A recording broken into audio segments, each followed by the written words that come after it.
People did begin to wonder if there was something wrong. The train was a mile long. One of its locomotives had been left running, and there'd been a fire as the train sat there in the town of Nantes, east of Montreal, 20 miles or so from Maine, just a little further to Vermont. The fire department put out the fire, and it was believed the train was safe. But when the locomotives were shut off after the fire, the air brakes no longer worked, and the train began to roll. It rolled downhill toward the town of Lac-Mégantic, 7 miles away. 72 cars on that runaway train were filled with petroleum crude oil from North Dakota. By the time the train reached Lac-Mégantic, it was traveling at over 60 miles an hour, when in some places the speed limit was as low as 10. Sparks were shooting from its wheels. When it derailed at about 1:15 in the morning, about 6 million liters of petroleum crude oil were released, 1.5 million gallons.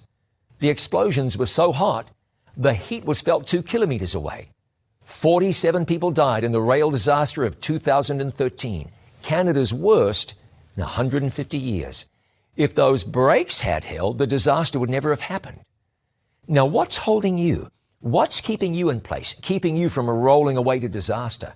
Hebrews 2 verse 1 says, "Therefore we ought to give the more earnest heed to the things which we have heard, lest at any time we should let them slip."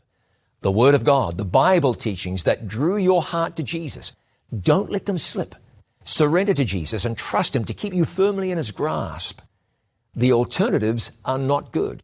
Without the Spirit of God holding you in place, you're going to roll.